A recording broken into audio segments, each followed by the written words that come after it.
Good afternoon. Welcome to the Batman Show. Today, Ian, Eric, myself, I'm outside. I'm not even at home, but I'm outside down the street, actually, at the coffee shop. I'm borrowing their Wi-Fi because my tablet has crapped out on me. So, how is everyone? Peachy. Peachy? Okay. Eric, Sorry, what fruit are you like today? Sorry, pardon me? What fruit are you like? What fruit am I like today? Yeah. If Ian's peachy, you could be cantaloupe. I feel like a shriveled up tangerine. I don't know. I just feel really cloudy today. It's just a really bad day outside, and I'm just not feeling myself. So, yeah, I don't know. Sorry. It was a good long weekend, or well, it wasn't a long weekend, but it was a good weekend, and just kind of, yeah, winding down from that, and getting back into the work week, and so, yeah. It's still the weekend here. It's a holiday. Which holiday is it? They call it Juneteenth, or I think that's what they call it. They just started it like a year or so ago. Oh, Juneteenth is the best word they can come up with. I didn't name it. What's it supposed to celebrate? What's the emancipation of slavery? It's my understanding. But Juneteenth is the word they came for? I'm pretty sure that's how it's pronounced. That? Yeah. Wow. I mean, our made up holiday is actually, it's called Family Day. At least they put something Our made up holiday in there. Yeah, we have we didn't have a day off, federal day off in February, so they made up one. So families could get together and enjoy their time together in mid-February. So, well, this is kind of like a preamble to the 4th of July. So. Oh yeah, right. You guys, oh, man, and you get like 2 days off for that too, don't you? No, you get. Don't you get 2? Off. Don't you get the day? Don't. No, it's just July 4th, which is a Monday this year. But what happens if the 4th is on the Thursday? Don't you get the Friday off as well? Technically, no, but very few people will be going to work. Oh, okay, so it's not an official. Okay, I thought it was official holiday. No. Okay. Yeah, Juneteenth is a federal holiday. That's such a weird name for it, especially for what it represents. I said I didn't name it. I never heard about it until they proclaimed it. I think 3 years ago. Okay, interesting. But I kind of got a free day out of it, so. Well, that's nice. Yeah. Any packages arrived today? No mail today. Oh, slow day. Yeah. Yeah. Have you ordered anything? Yeah, not yet. I don't think I have since last week. I don't think so. I'm waiting on some stuff to show up. Oh, so there is some stuff outstanding. So there is stuff on its way. Oh, always. Yeah, it hasn't been waiting like for LPs to show up. Yeah. Since like you ordered them 6 years ago or something. Thank you for bringing me down. I was in a cheery mood. What am I waiting on? Let me see. Flatliners, Swing Kids, E.T. that I ordered last week when we were discussing E.T. The House of Spirits. Which E.T. did you order? Do what? Which E.T. did you order? 20th anniversary. Okay. And then I'm waiting on a couple of things from Discogs. I'm waiting on your Jerry Goldsmith collection. I'm waiting on a couple of LPs. Mondo owes me like 7 different LPs that, they get here when they get here. So. And guaranteed to get Flatliners? Yeah. Like, did someone actually release that? Like, legitimately, or is that the bootleg? It's the same film we're talking about, right? James Newton Howard one? Yeah. It was listed on Discogs as a legit release. No. It has not yet. Okay. Well, it's a 2 CD. Well, it's an import then. I think it's coming from like Argentina or something like that. So yeah, it's definitely an import. Big import. Yeah. No. No? Nope. We've been waiting for that one for a very, very long time. It's got a cover. And Yeah, no. Yeah, I didn't see that. So there was a well, yeah, they say the Cimarron Records released in 2012, limited edition 500 copies. Garbage. That's garbage. And Oh. then there was the one that was the Cool Picks one that came out like in that came out along with Falling Down. And that was a bootleg too. So I don't know where they got 2 CDs from or whatever, but Oh, I should have getting paid more attention to what I was bidding on. yeah, you're getting hosed. Unless it's I mean, I don't think they released the Nathan Barr one for the oh yeah, they did. The 2017 version. Can I see the cover again? It says it's the recording sessions, but it also says it's a factory press Yeah, CD. yeah, it's the import.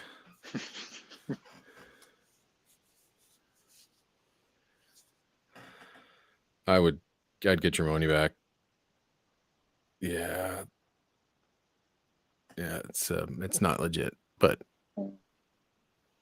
I hope you didn't pay a lot for that. No, not terrible. Yeah, we've been waiting. I think James Newton Howard fans, that's the most requested one. Why hasn't it been released? No idea. That's a good question. And I mean, Falling Down came out, so maybe somebody's working on it, but who knows? Who knows why that one's being held up? Falling Down everything else. Falling Down was 30 years ago this year, I think. Yeah. Was it 92? Stop throwing out numbers like that. You make me feel old. Older. Just as an aside, I know this show is called The Batman Show, and we never talk about Batman. But I did actually watch The Batman. Okay. Did you like it? I did like it. It wasn't what I was expecting from a Batman film. It was long, and it's a cross between a serial killer film, something like Seven, a 70s kind of cop procedural thriller. It's interesting. But I enjoyed it, and I think the score fit the film, but it's not a score that I would rush out to buy and listen to. I don't think. I think it works in the film, but it didn't stick with me. It's not something I want to rush out and listen to again. Yeah. Sorry, but no, and it's getting a lot of praise, and that theme based on that Nirvana tune. Just kind of, he just beats you down with it in the film, and I found it quite repetitive and a bit annoying. But I mean, when that film came out, the praise that the film got and the score got was unbelievable. So, but it was okay. I'm just kind of sick and tired of just the constant retelling of the same kind of story. Although this one was a bit different. It was more in line towards the Detective Comics version of Batman, but it's just, another actor playing Batman, another actor playing Catwoman, another actor playing the Penguin, and I'm getting sick of it, honestly. It's much like there's too much Star Wars out there, there's too much MCU, but if people want it, great. I'm just going to kind of back away and find something else. But one interesting fact about that, which I found out thanks to a YouTube /podcast channel called Cue the Music. He interviewed Mick Giacchino, which is Michael's son, who's been writing music ever since he was a kid and into being a teenager, and has been writing additional music for his dad and is a solo composer in his own right. Well, he mentions that he was the one that composed the music for the Batmobile chase. And the reason for that was Michael was done with the score and he had moved on to Spider-Man, I think. So they were off, he went from Batman and started scoring Spider-Man right after that. And So once Michael's into another film, he probably won't come back and work on the last film he just worked on. So they had a music meeting session, one of numerous meetings that they'd have, and they mentioned that, and they talked about the movie and that sequence not having any music at all. But then right at the last second, they're like, yeah, we feel that sequence needs music. So since Michael couldn't do it, Mick is the one that put it together. So I thought that was kind of interesting, and it's a pretty solid cue. That's the Road Rage track. I think so. It's one of the numerous tracks on that soundtrack. So, but that's a key sequence in the movie. I mean, it's a sequence that a lot of people were waiting for. And I mean, it's one of the first action sequences, I think, in the whole movie. And yeah, so Michael's son got a chance to score that sequence, which I thought was quite interesting. Yeah. So, yeah. So there you go. Michael Giacchino's a hack for using additional composers. Jerry Goldsmith would never have done that with his son. Absolutely not. No. He would never work on a television miniseries and score half of it and then let somebody else score the other half. Of course he would. Never. Well, let me welcome the chat real fast. We have Ian Clark in the chat. It's good to see you. David Pinsack, ready? The grappling hook. Yeah, I wish I had a grappling hook. Big Al Presents is in the house. Retro Reels. Hello, Retro. How are you? Hi, Neil. David agrees with your assessment of, I guess, the current state of movies and whatnot. Just agrees with Eric, full stop. We were actually discussing Batman for a moment. Yeah, I blame Ian for that one. Yeah, my bad. Big Al giving some clarification on the holiday on June 19th, 1865. Enslaved African Americans in Texas were told they were free. And did they all yell out, Juneteenth? I don't know. Probably not. Like I said, I never heard of it. It's kind of like, I think Trump signed it into law. And then I was like, oh, I never knew this. We never covered this in school. But you don't cover a lot in school, to be honest. So. No, you don't. We'll save that for another day. And Anders Fox is in the chat. Hello, sir. How are you? Good day. Good day, Anders. So how you liking your new your StreamYard functions and things like that? You got to get a logo up now. You got to get your own logo. How do I do that? We got to make one first, but then I'm sure that there's press the logo button. Yeah, there's a sequence where it says that you can put up your own logo, and yeah. Okay, David said he rewatched The Orville under best conditions. And Charles Gibber, new person. How are you, sir? Would love to hear your thoughts on the music in Obi-Wan, and if you think we will hear Star Wars themes in episode 6. Okay, it's hard to read with the player. Yeah, he changed from 6. Okay. So, Ian, have you seen Obi-Wan yet? I've seen the first 3 episodes now. Okay, good. So we can sort of discuss the issues. Yeah, I made a point of watching them last night, so we could maybe cover some ground here. Okay, good. I want to know what do you feel? How do you feel about the? Well, do you know what? I'm very disappointed in the music. I'm quite enjoying the show a bit, but if you're not going to use those kind of legacy themes, especially when Darth Vader appeared in the very end of episode 2, and then more so in episode 3, and there should have been something that we remember about Darth Vader and his music, just to give it that. There were some grand scenes with Darth Vader. There were, and it should have had the music to go with it, but just that kind of rote, kind of generic, boom, boom, just monotone rumbling. It robbed it of some of the magic for me. How about you, Daniel? I haven't watched it. I watched all the reviews on the YouTube from everyone. No one has really mentioned the music, but from what I gather, do you want to continue talking about it? Have you certainly heard it? You're not ruining anything for me. Okay.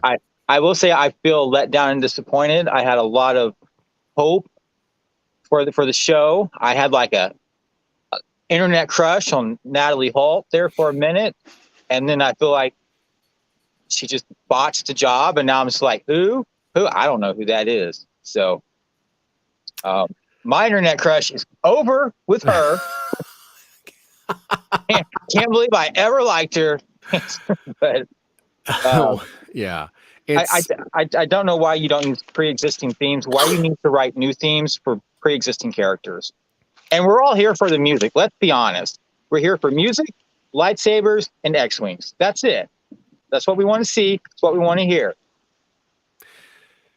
Yeah.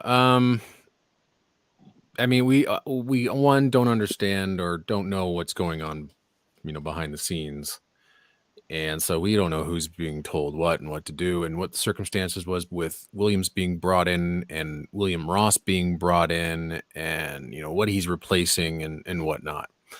What we do know is that Williams was brought in and replaced the theme that Natalie Holt did write. She mentioned it. She wrote something and it was completely replaced by John Williams. Now, it was trying to figure out where Williams came into the situation, and people have said that it's quite late into the proceedings, and then you need somebody to take that theme and adapt it. So that's where William Ross comes in. William Ross gets credit for the adaptation, but then I think once we come into episodes 3 and 4 and the rest of the episodes, he now has an additional music credit. So from what my ears can tell is, you can easily tell which one's Ross music and which one's Holt's music. And that's also because there's two entirely different scoring teams that are working on this. One is recording the Ross material, which includes famed orchestra engineer Sean Murphy, who has a very distinct sound. And then you have Holt and her team of 3 additional composers working on the score. So from what I can gather and from what I can hear, Ross's acoustics are greatly different, and his orchestrations are greatly different than Holt's. So I love the arrangements of the new theme that John Williams wrote. I like the new theme a lot, but Ian and Daniel, of course, were correct. It's Star Wars. Star Wars is fun, and we all we all love it when we hear Darth Vader's theme, and we watch Empire and then we hear Vader's theme for the very first time, and it's fun. Yeah, he's a baddie, he's evil, but it's still Star Wars and it's still fun. And I'm thinking that these new versions of Star Wars is really sucking the fun out of Star Wars, with the exception of a few episodes of, let's say, The Mandalorian. But Boba Fett was really bad, and this one is just it's deadly serious with a few gags, but there's no sense of fun and adventure, and or even that emotional kick that you get when you're watching Star Wars, and that comes from the music. So anytime you hear that Force theme, you feel it. So there's a scene in episode 2, Kenobi's suppressed the Force, and he has to save young Leia somehow, and she's falling, and he finally decides that he's going to use it, and it basically zaps almost all the energy out of him, but he finally uses it. And we should hear the Force theme with it. That would just add so much more emotion to the sequence. Instead, it's just, oh, he saved her, and that was it. It's flat. It's emotionless. There's no feeling, absolutely none, except for this darkness and dread, and it's dreary. And so when Vader then bursts on screen for the first time, you're right. It's a bunch of generic modern scoring tropes, and Star Wars, in my opinion, deserves better than that. John Williams definitely would have used Darth Vader's theme. Now, I've heard arguments where people are like, "Oh, all you want is nostalgia, and all you want to do is needle drop a bunch of themes in, and have whatever you want." And I'm like, no, that's not what I want. What I want is a skilled composer to come in and take those themes gifted to this person, and who wouldn't want to play in that playground? Shadows of the Empire. Michael Giacchino's Rogue One. Yeah. John Powell's Solo. Yep. You reorchestrate those themes. You make them yours. Superman Returns. And that's exactly, you find ways of doing things different with the same. And that's why, you can create a powerful version of Darth Vader's theme and make it different. I mean, John Williams did not perform the Imperial March the same way in Empire Strikes Back when he first performed it for us. Every single version is completely different. And so now you got a chance, whether it's Natalie Holt or William Ross or whoever is the one that's being informed not to use them. I mean, you're gifted these themes from John Williams, and not to use them, especially in a continuing story of that kind of Skywalker saga. Why would you not want to use them? And that's where I'm so puzzled that it's either instructions from the producers for some reason. They just are, again, some are scared of melody. 2, there's a licensing issue and it costs way too much money to use John Williams's themes. Although I'm not sure where those rights belong to and how that is paid off and all that sort of stuff. But I'm sure it's a lot of paperwork anytime you're going to use them. But again, Disney is made of millions and millions and billions of dollars. So that shouldn't be a problem. So what's the deal? And then why are you writing new themes? Well, again, I've heard that composers will write new themes because they want 100% of those royalties. Why would you give up a percentage of royalties to John Williams when you could write your own? The problem is that in Star Wars, you have to have a striking theme that is going to immediately imprint on the viewer's mind, or it's just not going to work. I can't hum the new Princess Leia theme. Can you? I can't. Was there a Princess Leia theme? Yeah. Yeah. I can't. And that's the problem. And it's like, oh, well, Leia's 10 and she's not the same person. It's Princess Leia's theme. That's the character. John Williams gave Princess Leia her theme the moment she was born. It's one of the most beautiful movie themes ever written. It's there for a reason. It's like, there's Princess Leia. You play the theme, like, that's right. That feels right. Instead, you've got some other melody that makes no sense.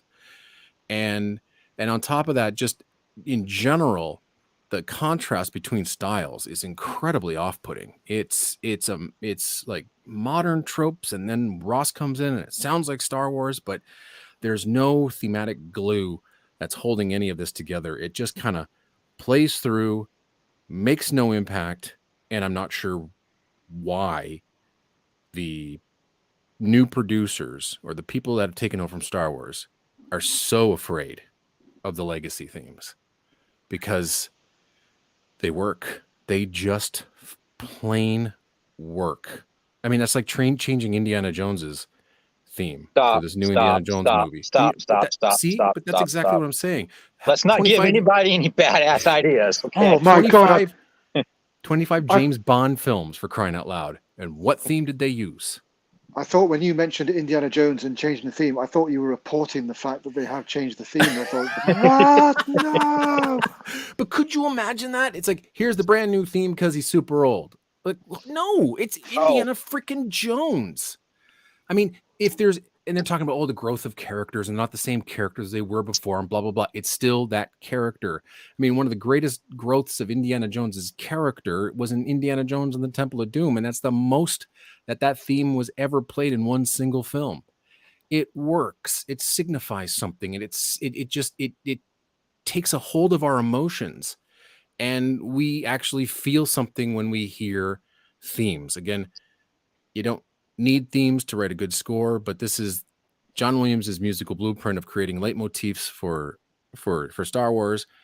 And if you're going to tell me that his stuff didn't work in the first 3 films, then that's absolute rubbish. I mean, there's 9 films, hours and hours and hours of examples of it working. And I'm just shocked that they went this route. And especially when they performed those 2, was it Duel of Fates? And was it Duel of Fates? There was something else also in the trailer, right? Familiar theme for your trailer to sell it, and then you're using nothing else. So, because that got everybody really excited when they had Duel of the Fates in the trailer. Yeah, go back and read the comment sections on those trailers. Like, oh my God, it's the Duel of the Fates! Oh my God, yeah. People are happy to hear it. They're excited. I was excited for the show, and then I kept hearing all the reviews, and I'm like, what the hell? They all felt the same way when they heard the modernized versions of the themes for the other Star Wars sequel films. I mean, what was being talked about, how awesome that trailer was, and and those awesome modern arrangements of the themes, but they knew what those themes meant. People were responding to them, and you're not getting any of that. The music, I don't even know why there's music. I don't know why there's music, because it's not saying anything. It says nothing except for, yeah, I mean, it could be like evil, boom, boom, boom, but that's it you get for Darth Vader. There's nothing. It's just a bunch of brams and rhythms, and there's no melody. Like, why? Or they're Well, the action music, when it comes to it, is just the usual action movie trope of just banging drums. yeah. You know, these huge kind of Japanese type drums. When will that go out of style? When does soon, I that? hope. It's been around and being laughed at for whenever that began, and it's just a hilarious modern trope, but I don't understand the love for it. But I'm whatever. People, I don't know. I'm flabbergasted by the choices and decisions they made in this series. If you wanted new themes, Reba could have had her own theme, right? That's her name. And I think she does. I can't remember. And then there's an Imperial march type motif that sort of sounds like the Imperial theme from Star Wars, but it's not. So okay. It's the only one that really feels, that comes front and center, with the exception of Obi-Wan's new theme.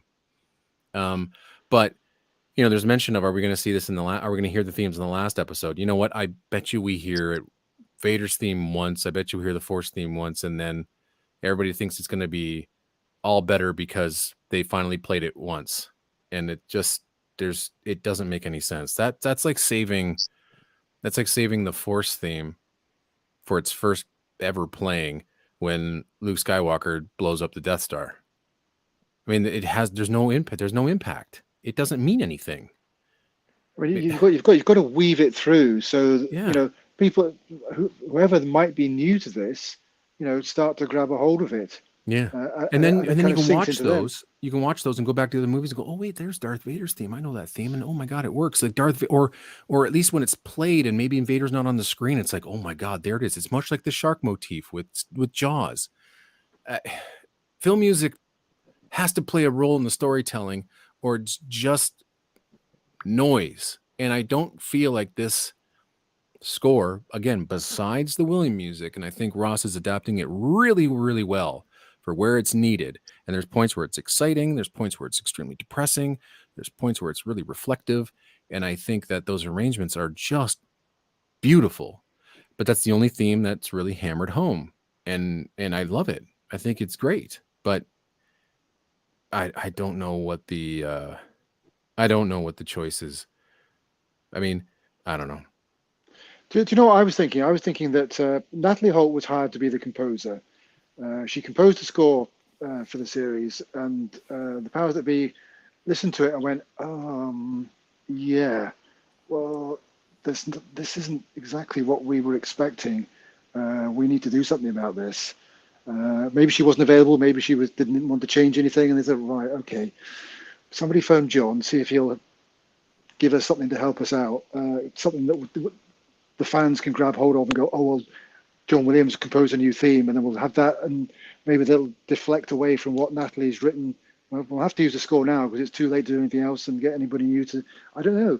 What do you think? Do you think maybe that? Yeah, that sounds reasonable. And I'm going to make another guess saying that for any future Star Wars programs, while John Williams is alive, he's going to write the themes to it. There's no way that they're going to allow this to happen again. No, it's a mess. But I really do feel bad for Holt. I mean, she's getting, man, I've seen some just ugly stuff on social media, and none of that should be thrown her way at all. That should just never happen. You might not like something, but the vitriol that's being sent towards her, and even the people who don't necessarily like the show, and throwing all that sort of stuff towards, you know, the young actress who plays Princess Leia and the other people in the show, that stuff can't happen. Have your opinions, but just don't be a dick about it. And yeah, so it's for me, it's frustrating because I think this is just a great opportunity to kind of get back into that Star Wars feel. And even though you have a darker story, I mean, you can still have fun. Just look at Empire. You can still have fun with it. You can also still have fun, just like in Revenge of the Sith. There's still fun pieces. There's still pieces that you can enjoy. Battle of the Heroes, for crying out loud. I mean, Daniel, you love that. So, you can still write. You can, you can. I don't know. Again, it's this whole. I mean, we can even talk about. I was going to bring up a topic, but we can continue talking about Obi-Wan. But I've got something I might want to talk about later that sort of goes along the lines of modern film scoring and whatnot. But I just don't like where kind of modern Star Wars music is going, and I'm not against anything different. I'm just not hearing competently written underscore. Especially, man, the action music in The Mandalorian is particularly awful. Boba Fett wasn't very good, and I'm just really disappointed in Obi-Wan. So who knows where the Andor series goes? Maybe Nicholas Bertel will bring something special to the table, but we'll see. Why couldn't Michael Giacchino done the Andor series? He did Rogue One for us. Yeah, I don't think he's going back to TV. Again, these are limited miniseries, but man, that guy's busy. So busy. So he's working in film with his friends, and Andor. I don't know. I don't know. I don't know I don't know what the musical decisions they're making over there and who's making those decisions. But at least we have the Orville, and we have Star Trek: Strange New Worlds, because those are wonderfully scored series. So I will go to those shows and celebrate those shows instead of just harping on the stuff I don't like anymore. Yeah, that's the thing. I mean, when it comes to finding stuff you don't like, we tend to talk for so long about stuff that we don't like, which is fine. It makes for stimulating conversation sometimes, but it's so depressing sometimes. It is. I keep saying this on Facebook. Find something that you like and love, and talk about that. So much more fun. It's so much more healthy. Say that you don't like something, move on to something you do like. Right. Talk about that. Yep. I agree. But what did Charles want to? Oh, he wants to talk about Last Mohicans. Yeah. What does Charles also have to say? What do you think started me going?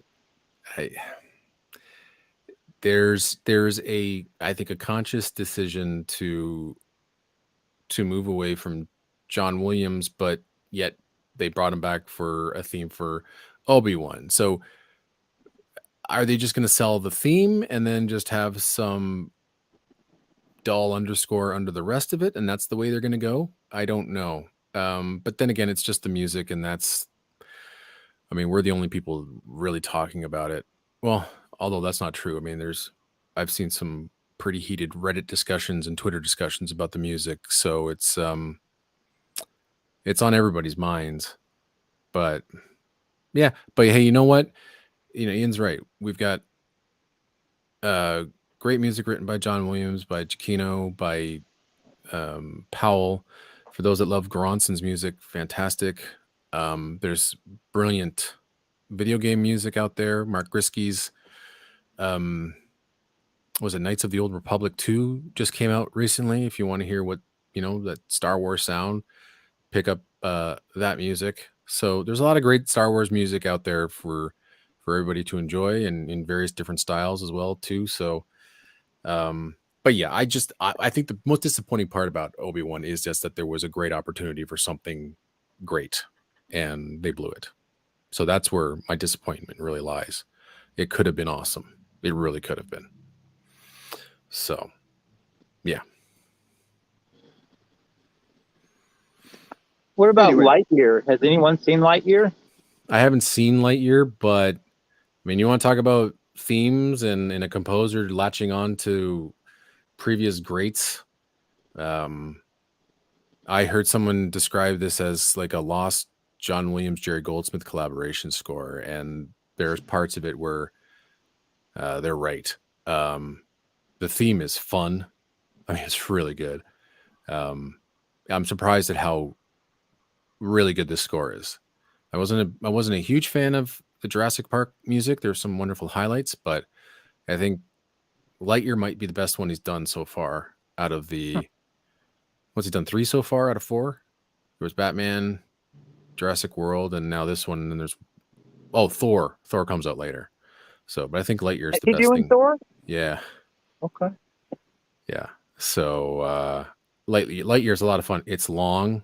Again, that's something that's just plaguing soundtrack releases these days. I look at it and I'm like, I don't have that much time. So I do a lot of skimming to find the things that I like, and then we'll pare things down. But Lightyear's a good time. I highly recommend it. Definitely. What about you, Ian? Have you heard that one yet? I've listened to bits of it, and I really do like it. But I haven't seen the film, so I've no idea about the film itself. But I do like the music, so yeah. I'd recommend for people to give it a try, and it is on Apple Music and other kind of streaming platforms before you buy it. But I think it is. I'm not sure if it's coming out on CD, but it'll probably be a shortened version on CD if it does. Yeah, that'd be nice. Yeah. Is it getting a physical release? Do we know? Don't know. I'm not sure. Don't know. Yeah. Big Al Presents says love Star Trek Strange New Worlds music. Yes. I still haven't seen that because we don't get Paramount Plus here. Next week I think. So. Good. I won't ruin anything for you, but I mean, do you like Star Trek? I do like Star Trek. Do you like Star Trek TV, like Next Generation, Deep Space Nine? I've got all Star Trek series on DVD and Blu-ray and whatever. Yeah, if you're a fan of TOS, TNG, Deep Space Nine, those kind of like episode by episode stories, which is what they have not been doing on Discovery and Picard. And, a show that is fun, again, like Star Trek is. Interesting ideas, fun characters. I mean, there's a episode, wait till we get to episode 5. It's a riot. It is an absolute riot. And I thought I was going to hate it the moment I saw it, but it actually turned out to be my favorite episode so far of the series. So I love it, and it looks wonderful. Just beautiful. It is probably the best looking Trek I have seen in a long time. Cameras are like they shoot it in a normal way, unlike where everything's just kind of canted or tilted, or there's lens flares, and every single conversation has moving cameras with music over top of it. No. This is just beautifully shot, wonderfully saturated. The colors are lovely. The special effects are really fantastic, and the stories are a lot of fun. They don't hit every time, but the main series that we love never hit all the time, but they finally got it right. I think they finally nailed it. So, and I mean, the crew is just lovable as well. I love every one of them. It's just great to kind of connect again with a crew and know all of the main characters.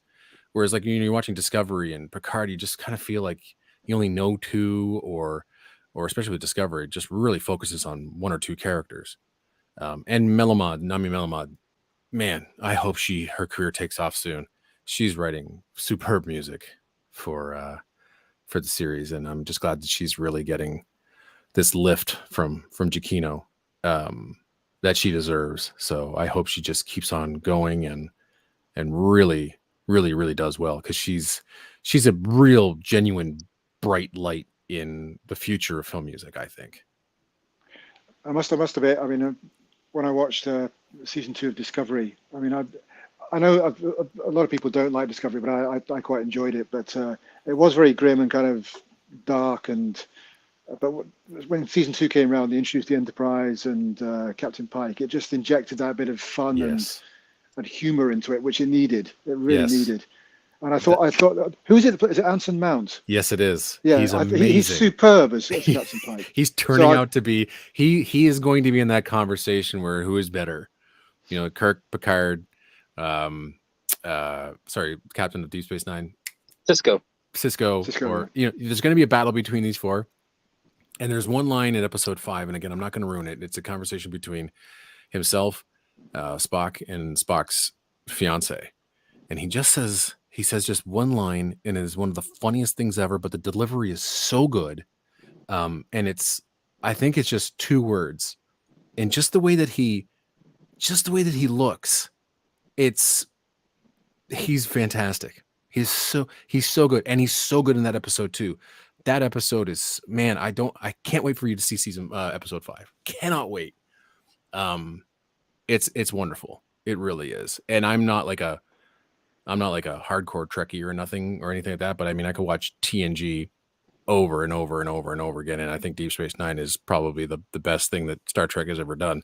Yeah. But like, this is a series where if they get like 6 to 7 seasons out of it, I'm going to be able to go back and, I could watch, episode 3 of season 4 just for the heck of it. That's what this feels like. It feels like if you see Star Trek TNG on the television, you don't care what seasons it's from or what episode it is. If it's just one you like and it happens to be from season 5, you're just going to stop and watch it. And that's what I'm getting from this series. It's just super, absolutely super.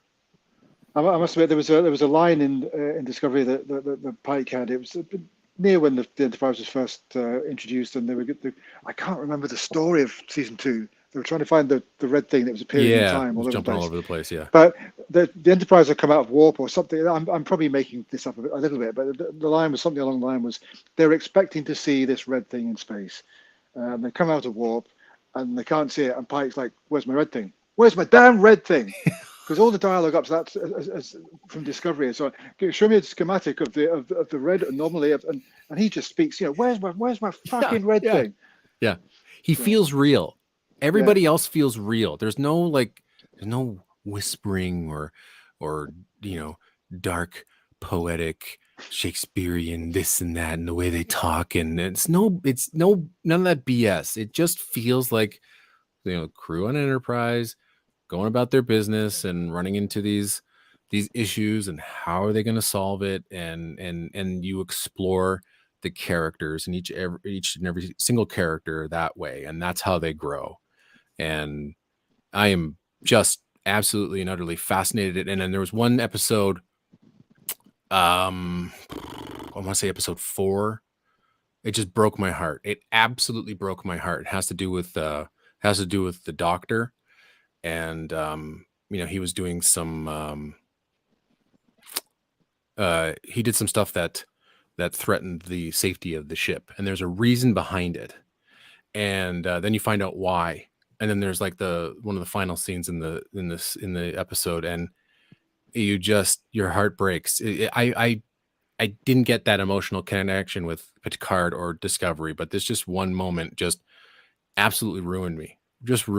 And I'm curious as to where that part of the story is going to go. It's really tough describing it without going into detail, but when you get there, there's a specific scene with the doctor, and it just opens up his character as well, and you just sympathize and empathize with this person. It's lovely. It really is. So yeah, I'm loving it.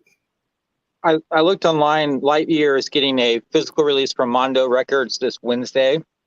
It is $40. So pay your $40 this Wednesday, and then wait 6 months to receive it. What about a CD? Yeah. Nothing on a CD. It's streaming or LP. I don't understand this just putting out stuff on LP thing. I don't either. I would think it would be cheaper to put stuff out on CD. Yeah, I don't know.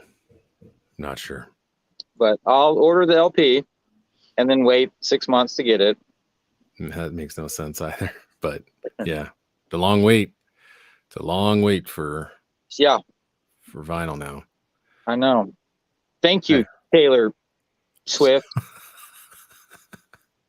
And what's her name? Adele. No one listens to y'all anyways. People just buy the LP so they can feel important. Who's Adele Swift? Who is this man? It's the love child of Taylor Swift and Adele. How did they work that? I was looking at is it Soundings, the John Williams Facebook group? Anyway, yes, I think so. somebody put a post up today. I think I'm barred from that group, by the way. Are you really? Are you? I can't comment on anything. I can't like anything. I'm just like, what the hell, people? Why don't y'all like me? I don't know. Very likable person. But so somebody put a link to is it Drew Struzan? Is that how you pronounce it? Drew Struzan? Is that how you pronounce his name? Mm-hmm. I didn't realize he had a Facebook page, so I've subscribed to it. But I love the art of Drew Struzan. But I don't know if you've got that. I do. That book. Yep. I always get his art confused with that guy, John Alvin. I think some of their stuff can be. John Alvin did the ET poster and Blade Runner and various other things. Yeah. Some of their stuff can be very similar. Yes. But just looking back through his back catalogue, Drew Struzan stuff is just absolutely stunning. And I wish we had more poster art like that today. It's movie posters suck nowadays. Well, it's a dying art, and everybody's trying to recreate the Struzan look through digital compositing. So, and some of the digital posters actually look pretty solid, but there's just something missing from, like real drawn art. That book that you have with Struzan, I have two of them. One of them is just posters. There's no words, there's no explanations, but then there's one where it goes through like how it was created. And is that the one with this is the one with great stories, wonderful stories, like just the progressions of how he did in the first draft, and they said no, I'll change that, make that bigger, smaller, whatever. But yeah, fantastic Waterworld stuff. Never used, but you just see all the stuff that he had to do for it. But the story behind Revenge of the Sith is insane. The story behind the movie that essentially made him quit was Indiana Jones and the Kingdom of the Crystal Skull. He was just, what was he talking about? Like he had to sit beside like this 20-year-old computer guy who was messing around with his artwork, and he's like, "That's enough. I'm finished. I am done with this." I thought that was a pretty good poster. Yeah, but it goes under, like, nowadays they just want to change this and that. So for instance, like Revenge of the Sith, if you pull it out, you can see what it originally looked like. There was something when I saw when the poster was actually released, I'm like, something doesn't look right. It looks like there's been stuff that's been cut around Anakin's head and Padme's head. And that's exactly what happened. They wanted Darth Vader's helmet to be bigger. And he's like, I'm not redoing the art. I've gone through all this. I'm finished the art, whatever. I'm not redoing it. So he says, here's what you can do. You can take it, cut out what you need, and I will draw you this blank Darth Vader's helmet. And you can paste whatever you want over top of it. So they wanted Vader's helmet bigger. But in that book, you can see his original. Yeah, so there's the that's the one. That's the blank one they gave. And you can see the cutout. Kind of the lighting doesn't work around Anakin, Padme's, and Kenobi's head. Yeah, it doesn't work. But if you look at the original with the smaller Vader head, which is in that book as well, then you're like, oh, I get it. So yeah, there's so many of them. Yeah. Oh yeah. It's just and how he starts. Yeah. Because the composition just doesn't look right. Yeah. So yeah, and it's interesting to read how, the Back to the Future 3 posters, they all are similar now, but that wasn't an obvious choice back then. He was going to do Back to the Future 2 completely different from the first one, but then they realized, hey, wait a minute, let me put Doc in, like basically the original with the new DeLorean and the new clothes, and then all right, we're going to do it with the third one. And even the third one is interesting because the colors are different. It's a much vibrant, more kind of brownish pastel look for one of them, because I think they put Marty in his 1950s cowboy outfit in one of them. Yeah. And then I think at the last second they wanted to put Mary Steenburgen in. She's behind Doc. Yeah. Yeah, but she wasn't supposed to be there originally, as you can see in these ones. Yeah. But you can see how kind of like drab the daylight and everything. And there was the almost finished one. And then like, no, we need Mary's. Yeah, and there's his. That's a great one too. I love it. And then, they had to add her into the finished one. What book is that, Ian? That is the Art of Drew Struzan. Yep. And then there's one more that you're going to want to get, and it literally is just all of his posters, and there's no writing. I forgot what that one's called, but it's a great one to have too, because a lot of the posters that aren't in that book are in the wordless one. So, and then he does like online courses and things of that sort. So, I have a book of his, and the entire book is in Spanish, but the pictures are still the pictures. And okay, I bought it for the pictures anyways. Yeah, they're great books. Yeah.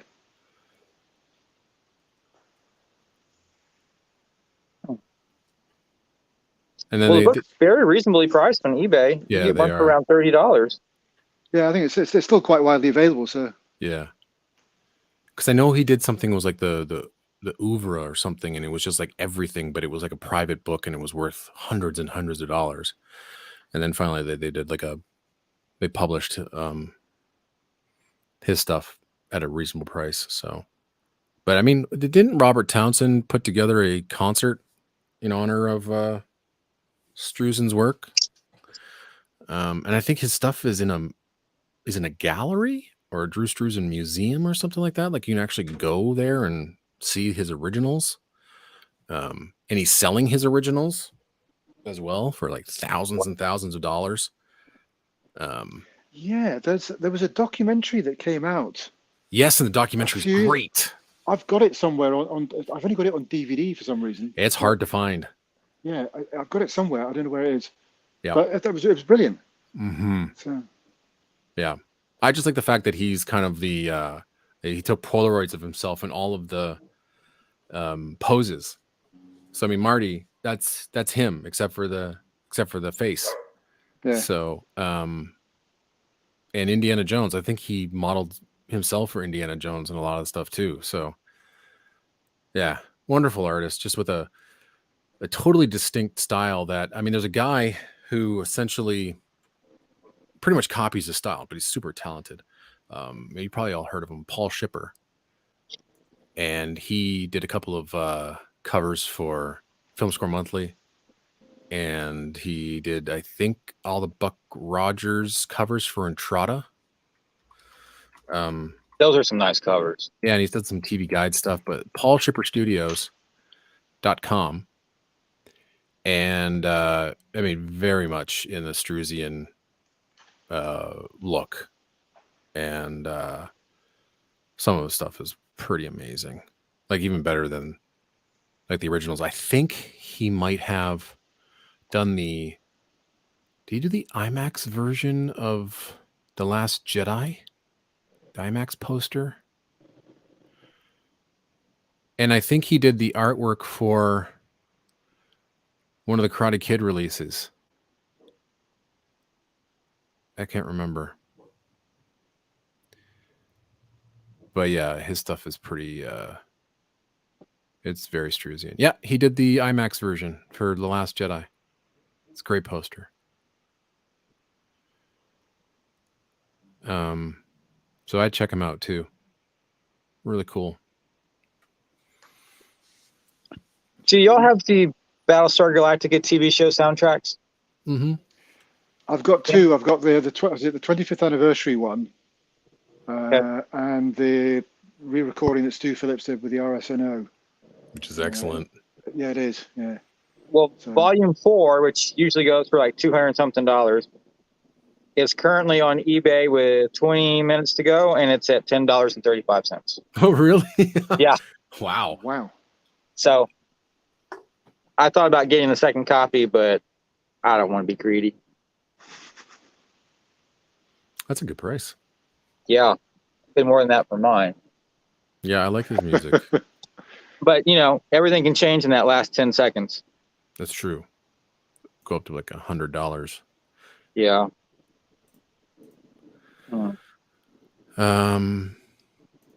Yeah, I was going to talk about something, but I mean, I don't want to bring us all down again, but it's been on my mind because I've been arguing with a couple of people online about it. And I've really got to stop doing it. It's okay. What you got? It is the same topic that we always want to talk about, and it's the state of modern film music, contemporary film music. where it is and what's really happening, and whether you like it or not, um, and is there room for different styles and skill sets and ways of attacking film music these days, or is there just one right way? And why would that be the right way compared to anything else? And I know that's a lot to think of, but like, what contemporary film music, are you a fan? Like, do you look out? Can't wait for the next new release, or is it just kind of like, oh nope, not anymore. I hate this stuff because of a certain composer. I was looking forward to Dune, and then I was disappointed.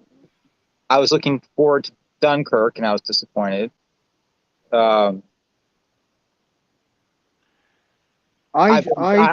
been surprised with other things like Queen's Gambit. I just got that on LP, and I'm like, I love the score.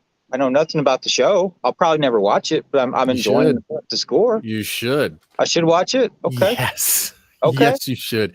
Even if you're not a fan of chess, you'll love it. It's excellent. Yeah. But I mean, my thing is that everybody is like the general consensus, and it's really, I think, a terrible way to feel about it. It's just everything sounds like Zimmer. Everybody sounds the same. It's all written by committee, and nothing's new anymore. And it doesn't sound as good as my favorite composer from the last 30, 40, 50 years. That's the argument you keep on getting. And I keep on kind of chiming in going, that is objectively wrong. It is. You might not like that stuff. And some of that stuff most likely is dominating the blockbusters. But then again, how can you say that when you have Michael Giacchino, who's writing a good chunk of the blockbusters these days, and you have other composers like Powell, McCreary, Elfman, Silvestri, whatever, who are still writing great music in the style that you like, but they're like, nope. It still all sounds boring. It's all Zimmer's fault, and it's never going to be as good as whenever. And I just never understood why you'd be that angry constantly and just hate on that stuff. And you're right, Ian, like, just like celebrate the things that you enjoy, but it's just the same rhetoric over and over again. And even if you say that you like something, they're like, no. What about this score that sucks? Like, well, what about the one I just showed you that isn't, an example of what you've just spewed out? I don't understand it. I really don't.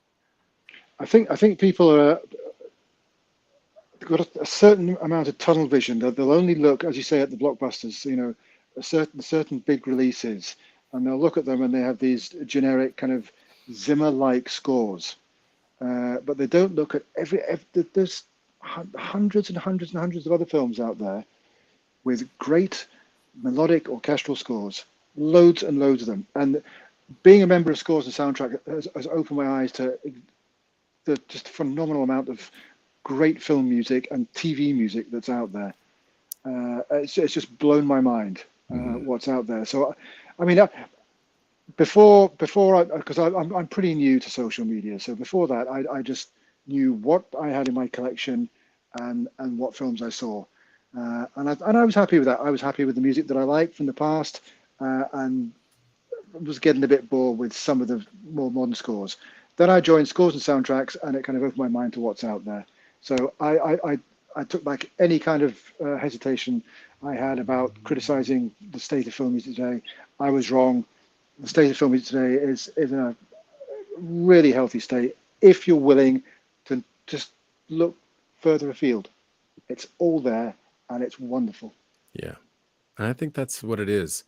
I mean, but yeah, sure, back in the 80s, 70s, whatever, when you had less films that were released, and yeah, the big composers out there were writing in whatever that style is that most people preferred. And to be honest, I would love it if I could hear a John Williams or Jerry Goldsmith or Alan Silvestri, Danny Elfman styled score in every film again, because it's my favorite sound.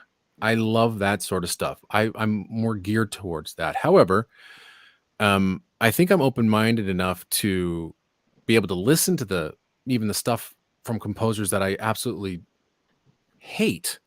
Again, I'm no fan of Trent Reznor and Atticus Ross, but every score that they release, I give it a chance.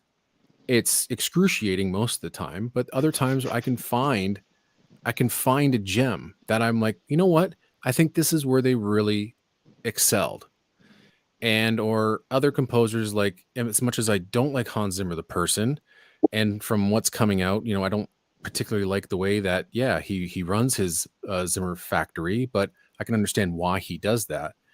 I'm listening to his music and I can evaluate that music without thinking about him as a person, and there's things that I like and there's things that I don't like. But it's just the amount of anger that is thrown towards Zimmer, as if he came along and said, as if like he was a Nazi dictator. He's like, this is the way it's going to be written from now on. You can't write orchestral scores anymore. You can't write melodic scores anymore. I think that if a director or producer wants a melodic, huge orchestral score, they'll ask for it and they'll get it. You can't really blame the composer, because they're hired for a job and they're told what to do. And you're hoping that the composer can get in there and have a true collaboration and make suggestions. But I actually blame it more on the modern filmmaker now, who I don't think really has a sense of what works as music in films. And maybe that's why we're seeing some movies with the most bland music we've heard in a really, really long time. But each era also has bad scores. But I'm not the one that's going to go out there and go, symphonic melodic music is the way it should be, and it's the way everyone should write. Because if that's the case, then you wouldn't have great scores, like great jazz scores, great electronic scores, great atonal scores, great experimental scores. You wouldn't have that if it was just symphonic music.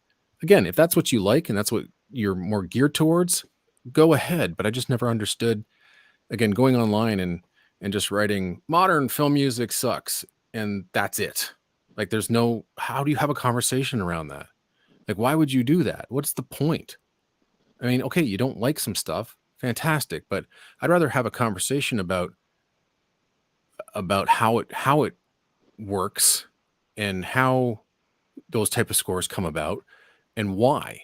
But most people are just kind of stuck with this narrow vision and not truly understanding the process of writing music, especially these days. It's tough. It's hard. It's harder than what it was back then. And so, you might need a team of composers in order to get things done. Again, Michael Giacchino needed his son to finish a cue because he was working on something else. Again, does that make him a hack composer? No, of course not. But that's just what needed to be done. Max Steiner couldn't finish Gone with the Wind all by himself. He had 4 other composers come in and fix it for him. Does it make him a hack composer? So I just don't understand. I don't understand it. I really, and it happens all the time. All the time. And there's just like a couple of people that do it as well. They're like, modern film music sucks. And then it's like all the Zimmer haters come out. They all like, wait a minute, I've heard that modern film music sucks. And it's war on film music. It's so weird. It's really weird. David Pence. Go ahead. I was going to say, David Pence, that's what I think there. Can the score stand alone and the test of time? Those are the hallmarks of a good score. I'm not sure I entirely agree with that, David. I think a score needs to be in service of the film initially, and it needs that's its job. It's always a bonus if it can stand alone and the test of time. Not necessarily. Sometimes music can be great to listen to, but doesn't work within the film. So I'm not sure I agree with that totally. So long as it's in service for the film. I watched Dune about a month and a half ago. I'd listened to the score beforehand, but it's quite, as they say, a challenging listen as a standalone. But I think in the film, it works absolutely brilliantly. It's quite mesmerizing sometimes, but I didn't really enjoy listening to it away from the film. But it works perfectly well with the film, brilliantly with the film, I think. So, yeah, can it stand alone in the test of time? As long as it works with the film, I think that's the most important thing. Sorry, Daniel, go on. Oh, I was going to say about what Eric I think on social media, it's easier to just spew hate and anger. I think that's the go-to feeling with social media. It's like, I'm going on social media because I'm angry. You know, it's like, okay, maybe you shouldn't go on social media if you're always angry. You should. Right. It just surprises me though that there are, people who have been around film music, or even like, they're film professors or film music experts or whatever, and they just kind of spew out the same sort of stuff that isn't necessarily true. About, like, some guy mentioned it was like 95% of film music sucks these days, and I'm like, how can you quantify that number? That is just a most ridiculous comment. I mean, again, if you're listening to a particular style or from a particular, like, one single place, like if you're just eyeing Hollywood blockbusters, then that might be the case, but even that number seems a bit skewed. But as Ian said, there's so much more film music that is being written all over the world, and it has only been in the last maybe 20 years that we've had a chance to really get a chance to experience that and get those releases and really hear all of that great music from Argentinian composers and Italian composers and German composers and all those great Japanese composers. I mean, there's hundreds of scores that are written in Japan. I mean, anime, my God, thank God I have this anime show on my podcast, because I'm being introduced to so much amazing music that just comes out of anime alone.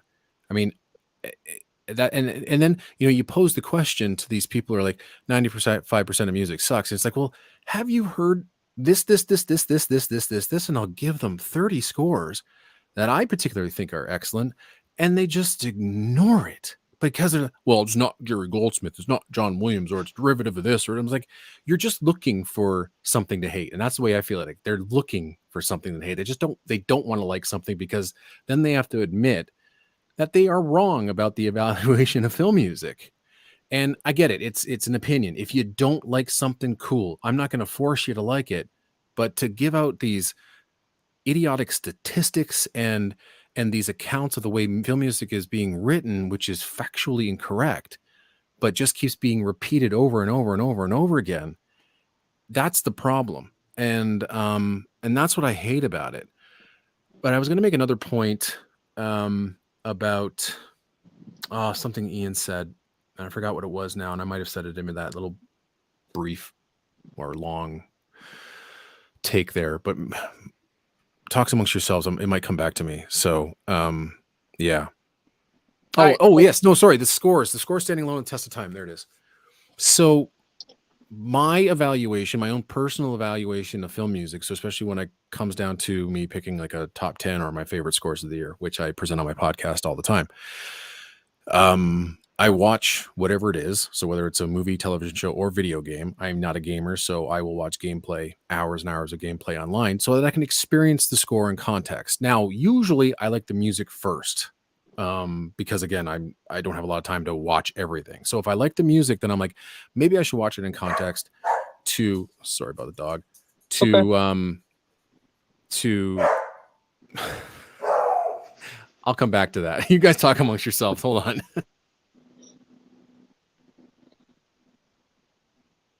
Ian, are you not grateful for just the sheer variety of film scores you can buy now compared to 30 years ago? Absolutely. I mean, just like 30 years ago, you didn't get TV show soundtracks. You didn't get video game soundtracks. You didn't get expanded scores. You didn't get re-releases of scores from the 1920s and 1930s. You've got your almost everything at your fingertips now, except like Flatliners, of course. But of course, I mean, you've got. I mean, Entrada started up in 85, and then much later down the line, you had La La Land and all these kind of what they call boutique kind of outlets. Quartet. Where's Quartet? Is that Spain or France? Wherever. These great suppliers of soundtracks that we never had years ago. I didn't have the internet to find out about these things years ago either.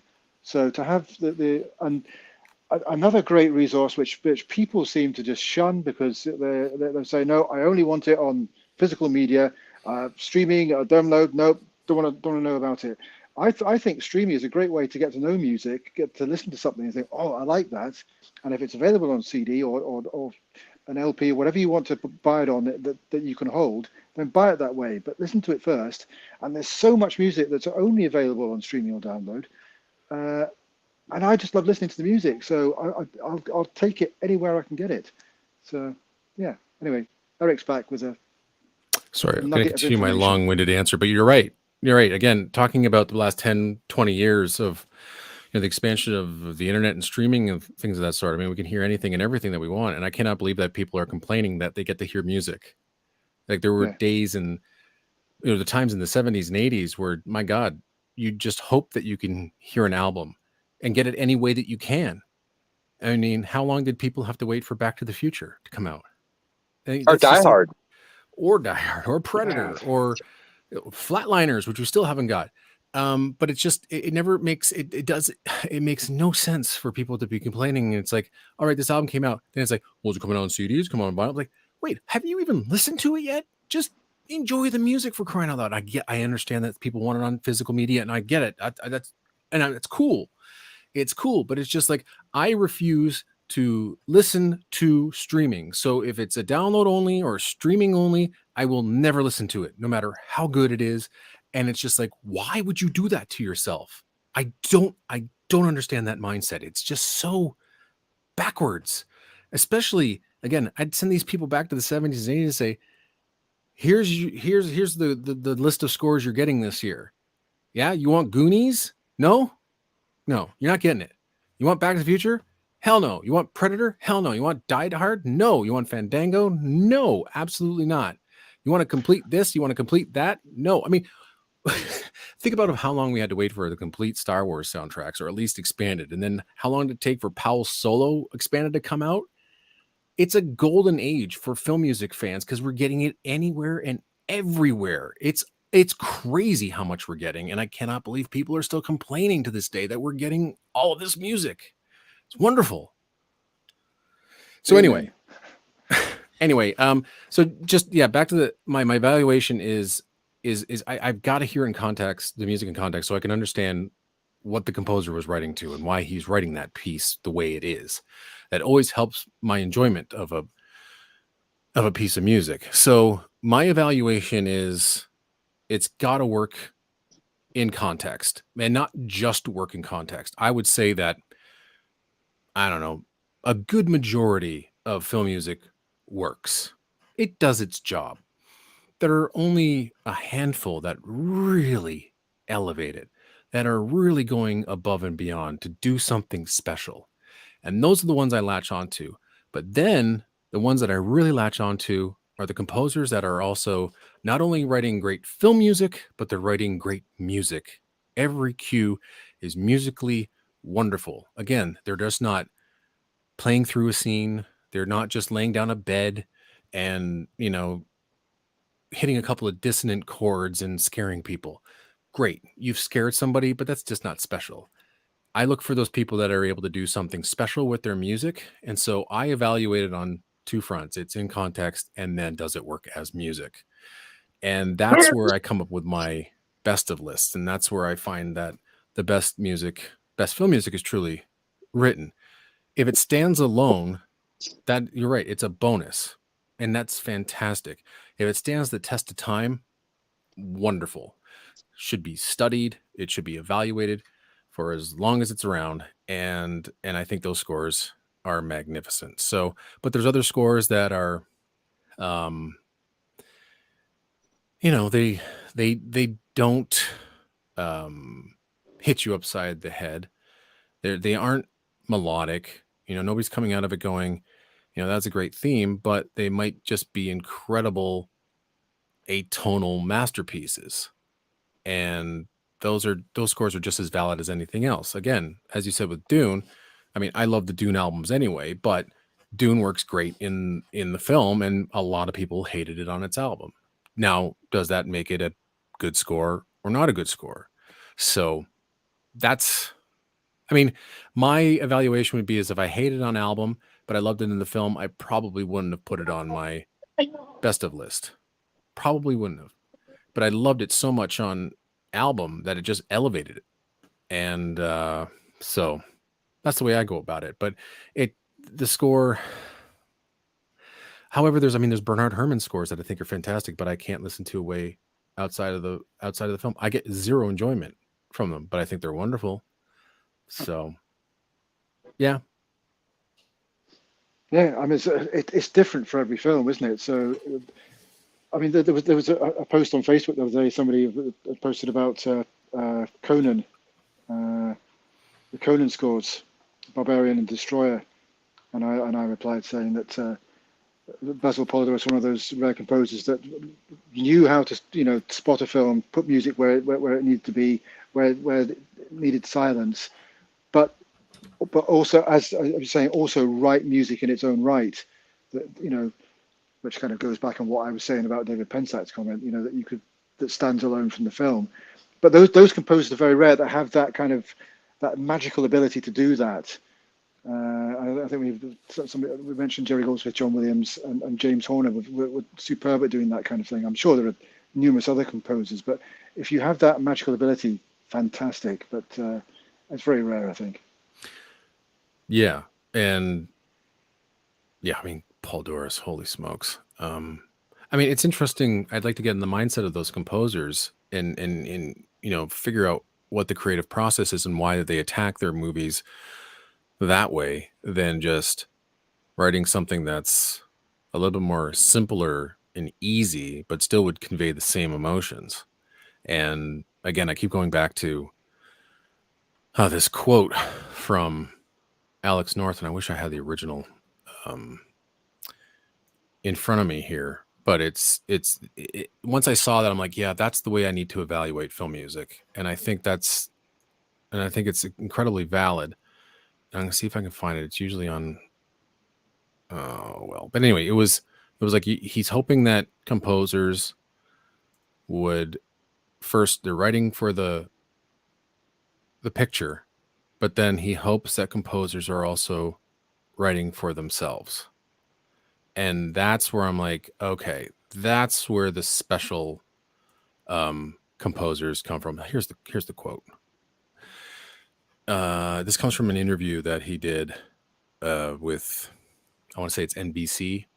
They were on location at the 2001 recording sessions when Varese was doing the world premiere recording of Alex North's Unused score.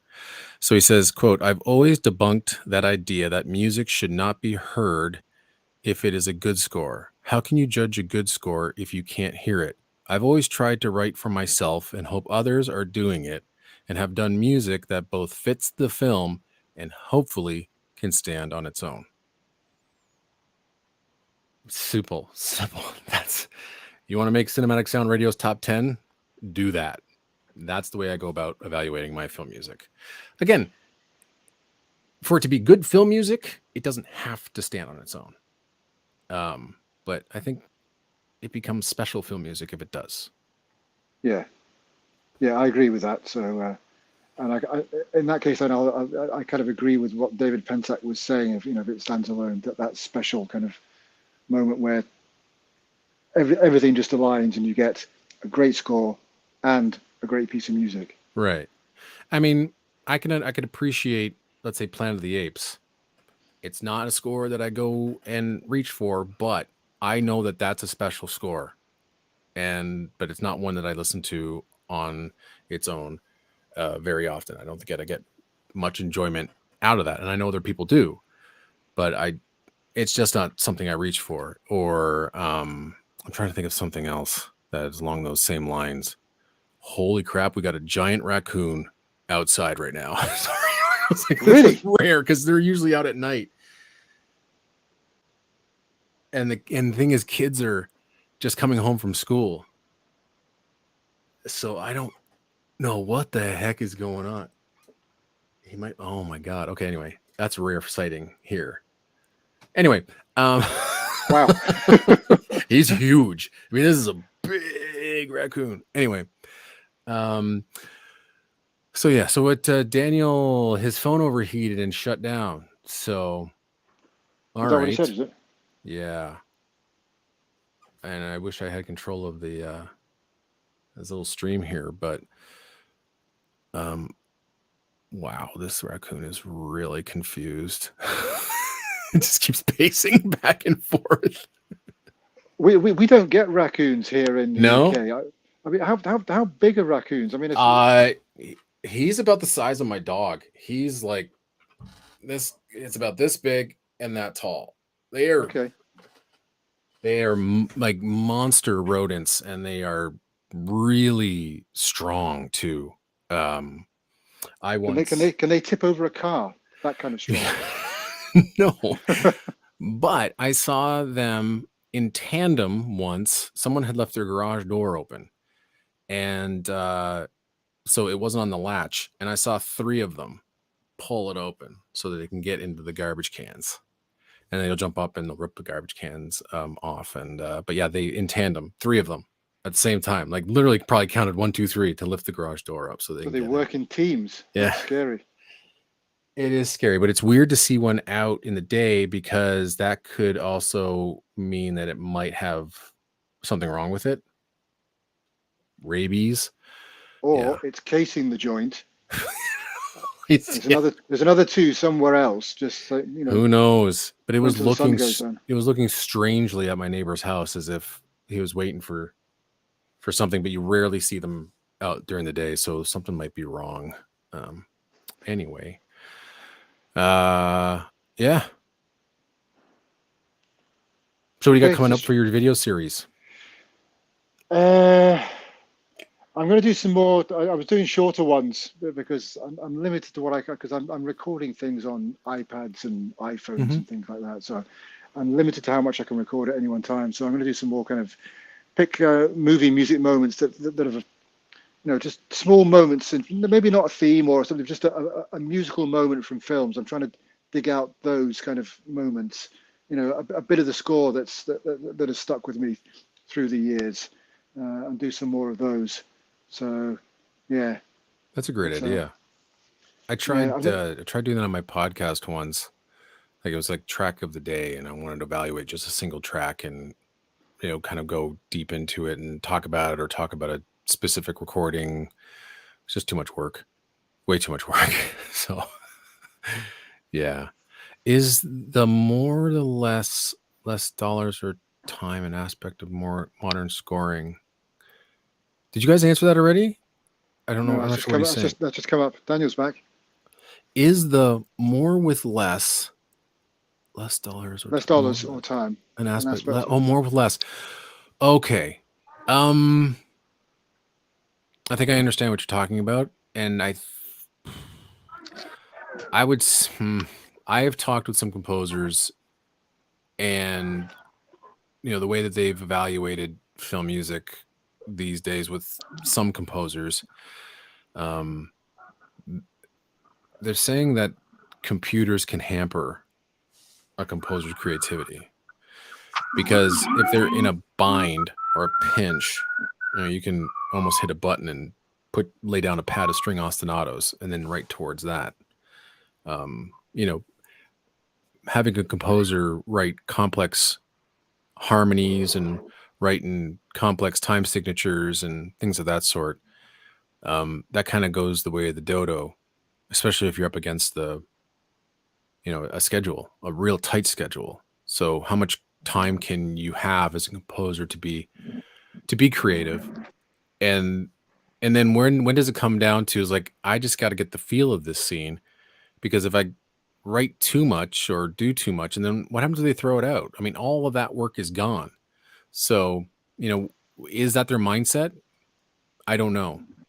I would love to talk to a composer and I mean, I think they want to come up with different and unique ideas. I'm just not 100% sure whether they are allowed to, or whether there's a specific trend out there that then becomes the kind of like the de facto style that you have to write in for the next 10 years.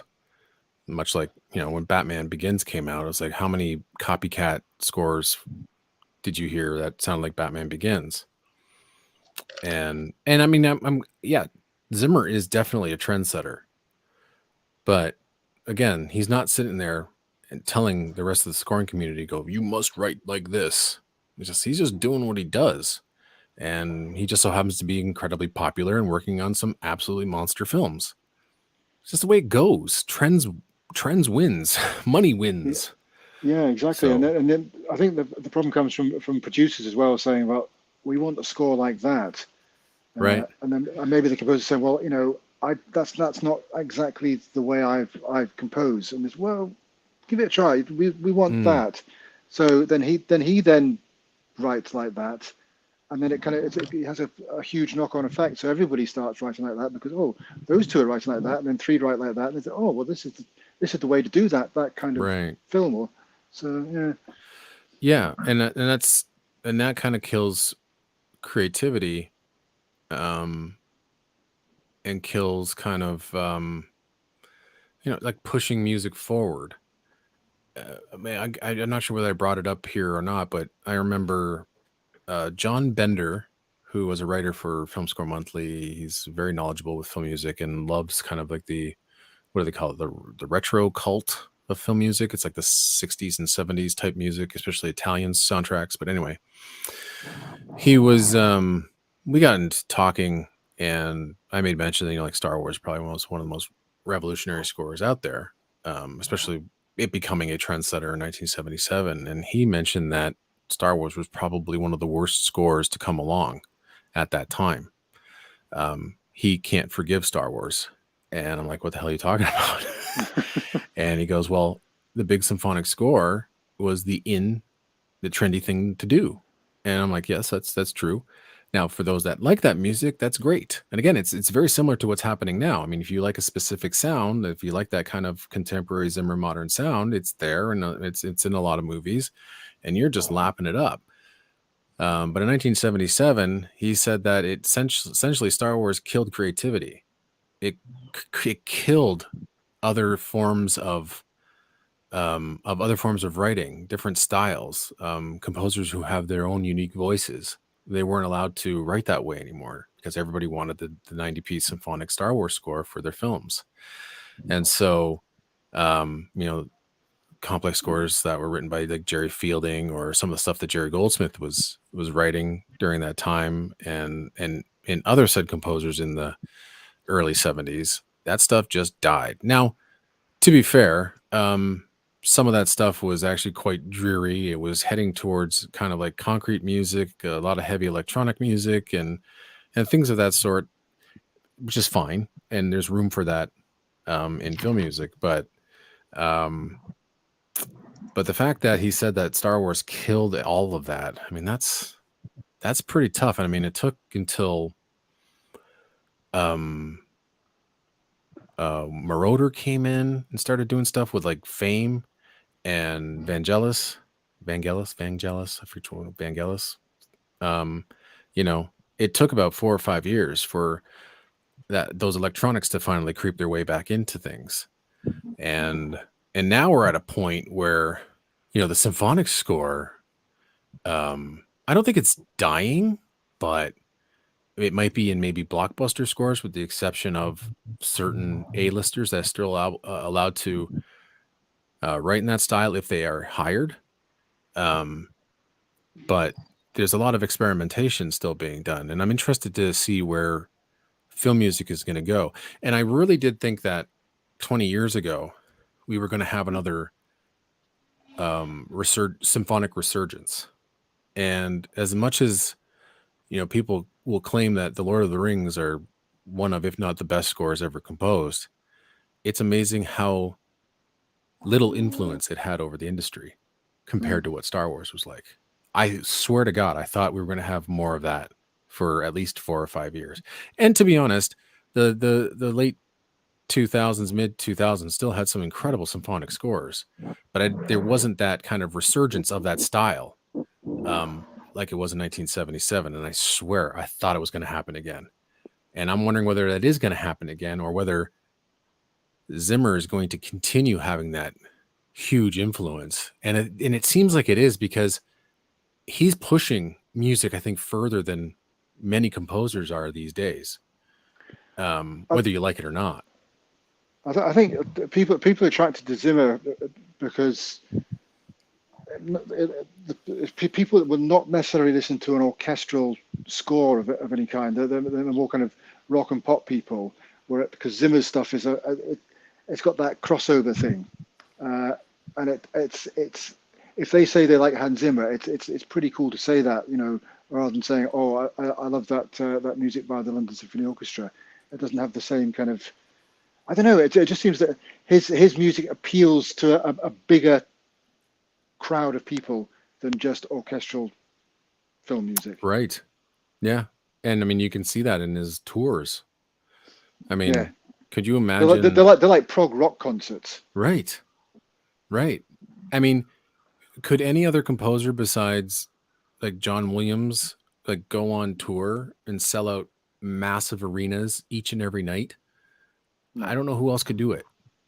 And he apart from the pandemic, he seems to be doing it all the time now. And, Yeah. and it's just huge. Absolutely It is huge. massive. And that's a massive undertaking with the sheer amount of talent that he has along with him, right? But he's still performing like classic Zimmer scores as well along that. But it's selling out. They're huge hits. And I mean, I know John Williams used to go on tour with the Boston Pops, but I think they would just go like to Japan but I mean, you to see. Like, how many composers have gone around Europe and just toured all the orchestras, right? In like a 2-month section. And who could do that other than maybe, two of them? Like, I mean, could Michael Giacchino, who I think might be the next best or more popular composer out there, could he tour Europe would he have to do it in a stadium or would he have to do it in a concert hall? Like, could he get that same amount of energy and that same amount of draw? I don't think so. Like maybe Danny Elfman. I mean, I know he performed in Coachella, which was interesting, but I'm sure people were like, wait, hold on a minute. We're listening to the Simpsons theme here in Coachella. Like, could Danny Elfman do that? I mean, he's more in that rock and roll vibe as well. I don't know. I still don't think he's as big as Zimmer. Well, no, but Danny Elfman would sing as well, so that might bring in a different crowd. So. Yeah, so I'm kind of curious as to. Yeah, I don't think there's any other composer that could probably do that. Do you know what? Funny enough, it was only about, I don't know, probably 15 years ago that I realized that it was Danny Elfman. I wasn't really aware of it. I mean, I knew of his band, or is it Oingo Boingo? Oingo Boingo, yep. Yeah, but I didn't realize he was a singer and how good a singer he was. Mm-hmm. And I didn't realize that was him singing The Night Before Christmas. Yes, yeah, he's the voice of Jack Skellington. That blew me away. I thought that's Danny Elfman singing. Wow, that's incredible. Yeah, he wrote one of my favorite songs for a movie. It's for a film I absolutely hated, called Wanted. But he wrote this. Oh, I like Wanted. He wrote this amazing song called "Little Things." Yeah, it's just a great rock tune. Just a banging tune, really. Oh, so good. And then one of my favorite scores of his, well, one score that I like because it goes back to his rock and roll roots, and it hasn't been released yet, with the exception of a suite on one of those Music for the Darkened Theater albums for Dead Presidents. And it just feels as if Jimi Hendrix had, come from the dead and wrote a film score. Just wild. Absolutely wild. But it hasn't been released anywhere.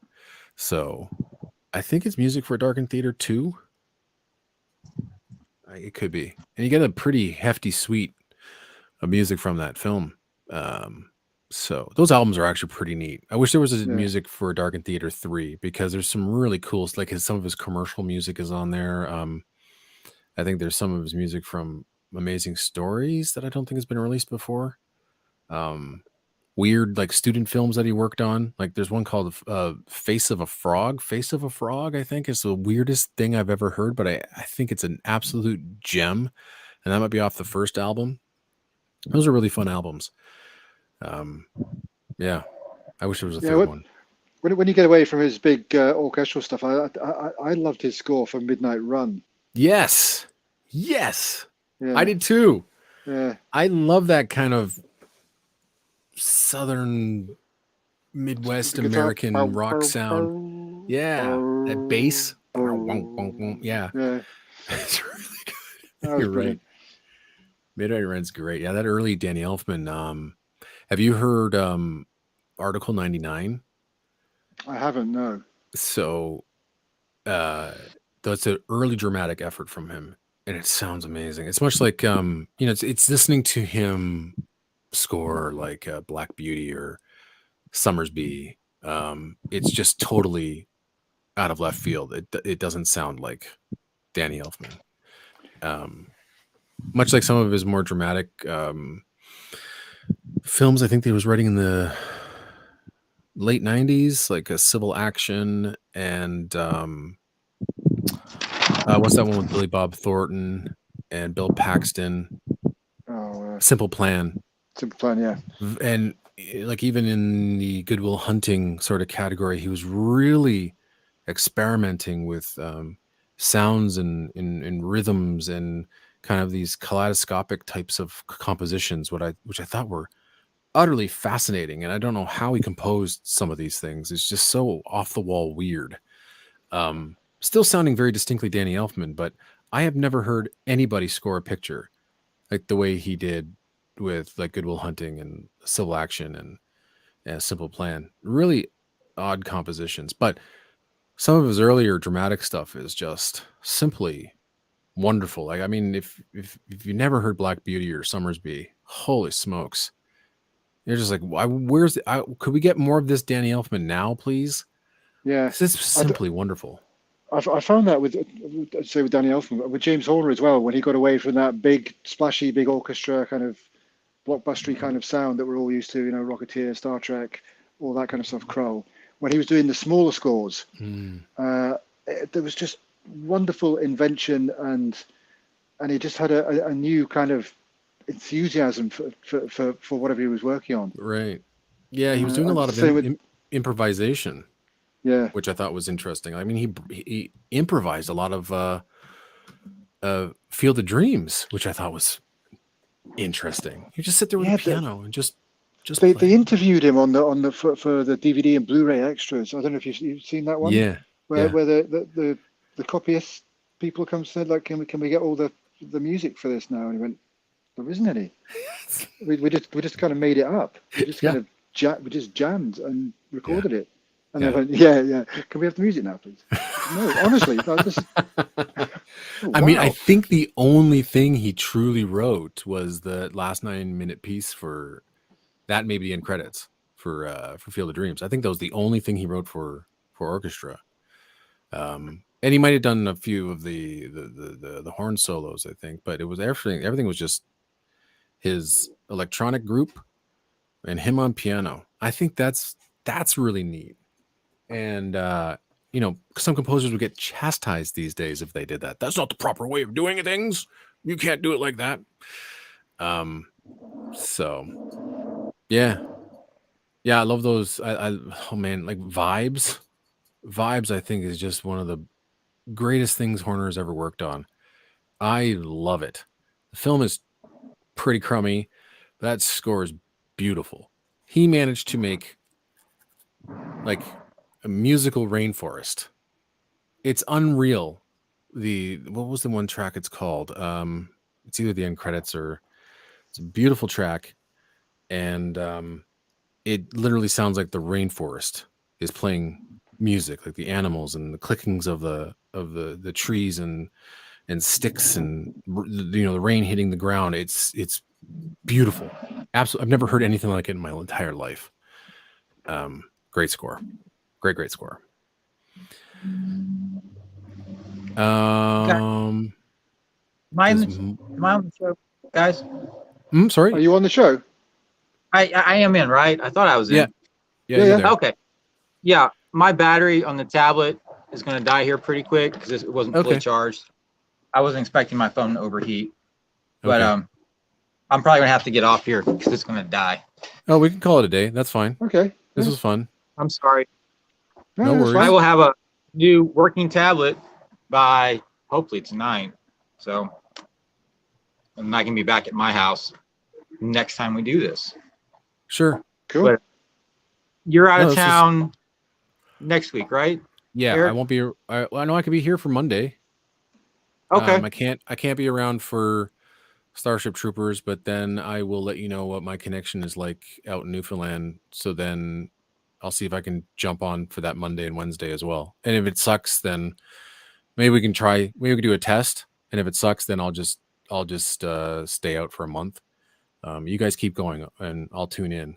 But we'll see how the connection is. I'm sure the connection's fine, but we should do a test. And maybe his phone just died. I think. Yeah, he's frozen. Well, hey, if we're still on here, David did ask the one question, and I want to get to it. It's like, does modern film scoring border on sound design or fall into that area of sound?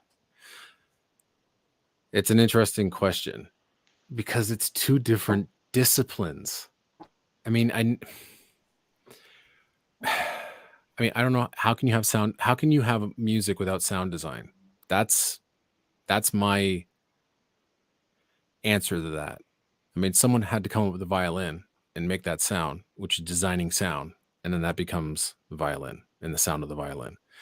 And so I think when people hear sound effects used in a musical way, they think that that's sound design, which it is. But sound design is a totally different discipline in filmmaking than it is with music. Like, sound design is the sound effects for the picture. They match the things that you see on screen, whether it's the rain falling, thunderstorm, someone walking, or whatever. That's the design of the film.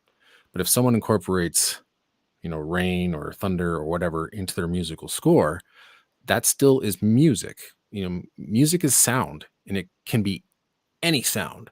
So I never understood the reasoning of people going, well, this is not music, this is sound design.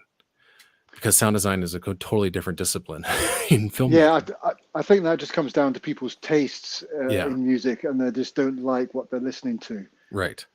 I mean, just as an example, I visited the original Blade Runner recently, and that score. Sometimes you're listening to it and you're thinking, now, are those sounds part of the score, or is that part of the environment they're in? There are kind of sometimes there are kind of just weird chimey little noises, and you think, is that the score, or is that background? But it just there's a kind of another worldly kind of atmosphere to it, which I think is just absolutely stunning.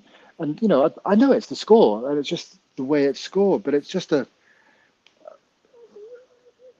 it's a wonderful, almost ethereal kind of sound to it. But I understand what people are saying, and I think it just comes down to their taste in music and the modern scoring of films. Yeah, and I think there's a point where if the music is starting to sound like the sound effects, and you're thinking that those are the sounds, but it's actually the score, that's where that kind of weird crossover sort of bothers me, because I think I want the music to be the music and for it to do its job as film music, and let the sound design, sound editors do their job in creating that atmosphere. Because if I wanted sound design, I'll just listen to the sound design, and I don't need to hear the score being, let's say, the sound effect for a spacecraft or whatever. Now, it can mimic it, and John Williams is another great composer at mimicking certain sounds or certain events. I mean, anytime somebody falls from something, there's always a descending string line, and I always find that's fun. It's not necessarily Looney Tunes Mickey Mousing, but then there's a point where, I mean, there's one scene I remember in Arrival where I didn't know if what I was hearing was Johansson's score or whether it was the sound of the ship, and they sounded oh so very similar, and that's where it kind of threw me off, and I'm like, yeah, it shouldn't be melding like that. I'm saying shouldn't as if I'm in charge of the rules, but that just, I feel like there should be a separation between what is music and what is sound effects. Much like I appreciate what Hildur Guðnadóttir did for Chernobyl. I appreciate the creative process. I hated the score, because she went out and recorded sounds from an old either power plant or whatever, right? But then took those sounds and then just turned them into ordinary drones that we've heard a million times before. And I'm like, well, what the heck is the point of that? Or, I mean, if she decided that she was going to score things with what's the thing that you can check for nuclear particles? What's it called? Geiger counter. Geiger counter. I mean, could you imagine her scoring with the sounds of a Geiger counter? So you're like, wait, hold on a minute. Is that the score or is that the sound effects from the film or the television show? And then when you have that sort of confusion, I'm like, yes, you probably shouldn't be doing it that way. There has to be some sort of separation. Or if you are going to create a sound design score where you're capturing your own sounds and whatever, then fine, do something unique with that. But I mean, she just turned them into just ordinary drones. And I'm like, okay, well, if that's her creative process, fine. But why would you do that? Why would you go that far just to make it sound like what everybody else has in their drone factory? Which I always thought was very, very odd. I mean, good. It makes for a great story. Oh my God. Did she get so much press for that? But it just didn't do anything different, honestly. And I found it rather obnoxious. I still say Field of Dreams recorded in the cornfield would sound way better. Well, see, and that's another thing. I mean, could you rattle some old corn stalk and make like a sound and then use that as part of the score? Would that be effective? Or like, so, I'm talking about specific sounds in a film where you're not sure what's what. So like, then am I a hypocrite to think that I love the Blue Max and I love the fact that he uses a wind machine in his score? Well, now, does that sound like the wind from the film, or is that just the wind from the film score, right? So I don't know. But I think that one of the coolest things where you're using, let's say, sound design or a sound effect in a score was Roque Banos' air raid siren in Evil Dead. I don't think there's anything that tops that for me. I absolutely love that because it signifies dread. It's not part of any sound effect in the film. It's just this otherworldly device that actually has a personal connection to Banos, because he says he put it in the score because he remembers as a kid hearing the police sirens, and that just scared the bejesus out of him. So he thought, you know what? I'm going to put it in my horror score, and it works brilliantly. So I don't know. I hope that answered the question. I forgot what the question was. Oh, it was sound design. All right. Yeah, the difference between sound design and music. So I've got no problem with composers experimenting. I mean, if you want to craft new sounds, Zimmer crafted new instruments for Dune. I thought that was fascinating. Utterly fascinating that he literally created new instruments that you never heard before. And it worked. At least I think it did. I saw stuff online criticizing him. So why is he using bagpipes on his Dune score? And then you watch the film and he said, well, because there are bagpipers in the film. You dicks. And that is the best way to end this show. Because you're right.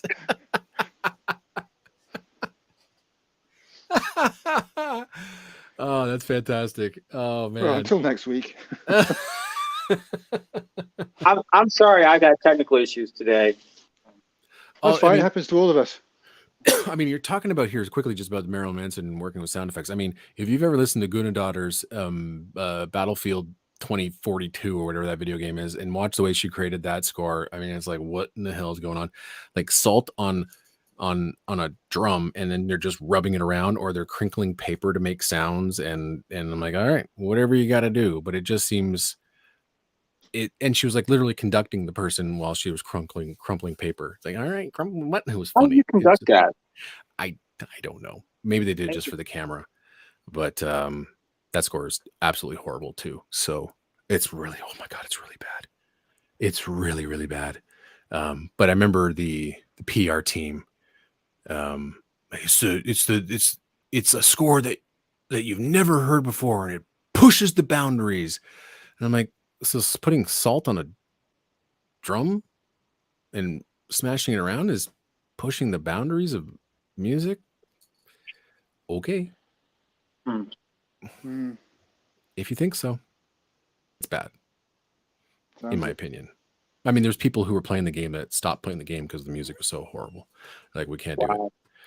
It's true. I'm not making that up. Sorry? What game is this? It was like Battlefront 2042 or something. And from I heard it and I'm like, wow, it's obnoxious. It's really obnoxious. So that makes for, I think, a bad film score, a bad game score. The moment it takes you out of the game, the moment it draws negative attention to itself. It's the last thing you need. So yeah, so when composers go out of their way to find a new sound, just to be completely different from, and they lose fact of they should be dramatically underscoring the film rather than providing something that sounds different.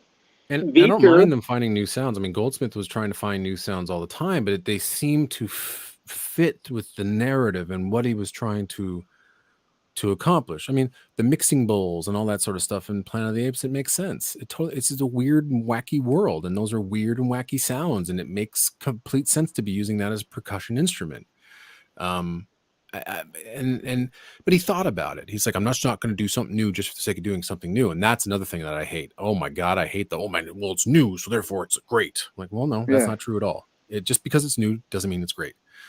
And that seems to be a thing that happens all the time too. A lot of praise for newness, but not for its application.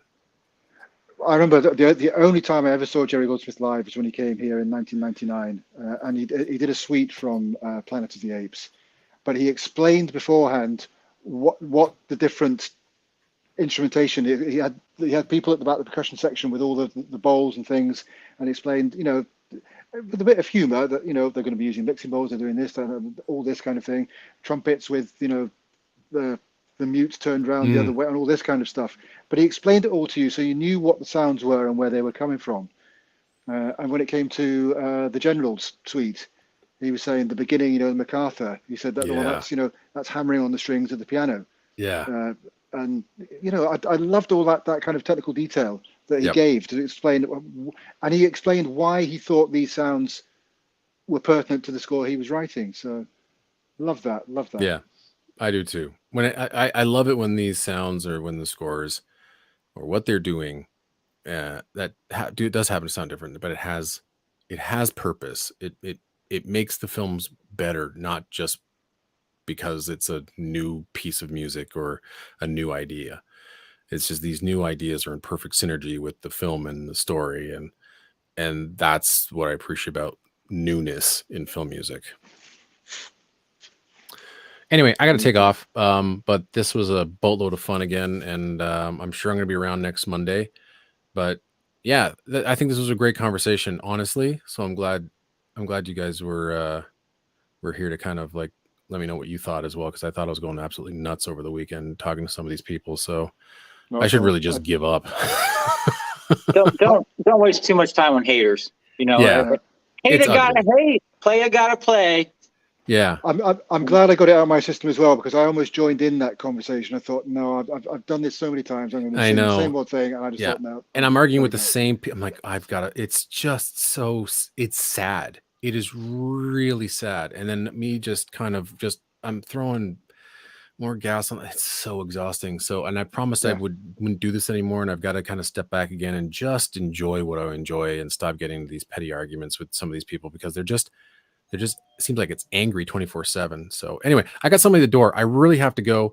I can't talk to you afterwards, but good to see everybody. Thanks for the chat, and we'll see you. Where are we doing? Showgirls Wednesday. Yeah. I've done lots of research. Okay. See you later. Bye. Ian, you got anything coming up? I was telling Eric I'm going to do some more of those musical moment things, movie music moments. Okay. Just taking films and not the famous bits, but just kind of little impactful bits of the score that I've always liked. So I'm going to do some more of those rather than these kind of big list things. So maybe do just loads of those little things. Do you have None But the Brave on CD? I don't know. Okay. Have you seen it? So that's the Number the Brave. Is that the World War II film with? Am I thinking it was? John Williams did the score. Is it Frank Sinatra? Am I thinking of the? I think so. Yeah, I think I have seen it. Okay. I remember a beach and some greenery and Frank Sinatra. That's about it. Okay. So, All right. that's all I remember. Well, we've got Showgirls coming up Wednesday night. Thursday, I will be in D.C. for the 90th birthday party for John Williams at the Kennedy Center. That's going to be spectacular. I hope so. I'm concerned about going to D.C., but I have to, because it's John Williams is going to be there, Steven Spielberg's going to be there, and loads of other people, aren't they? Yo-Yo Ma. Itzhak Perlman was supposed to be there, but it looks like he's not going to be there. But my favorite German violin player will be there instead. Yay! Yay! Well, I'm so excited. I hope it's not turned into a concert all about her. That's just I hope it's not all about her. But I'm looking forward to it. I just hope that things are calm in DC while I'm there and it's a safe trip. I always worry about leaving the dogs, but it's like for 24 hours. So I got someone I'm sure it'll be fine to stay with them. So, but then I guess we'll be back next Monday for another show. And I'm not sure about the following Wednesday yet, but we'll sort it out.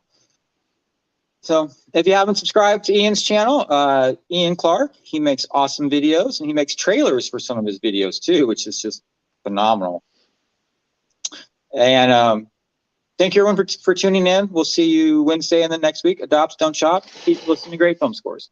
And I apologize for my phone overheating and the tablet crapping out, but next week everything will be good. It's all part of the fun of a live show, right? Yay! Yay. Take care, everyone.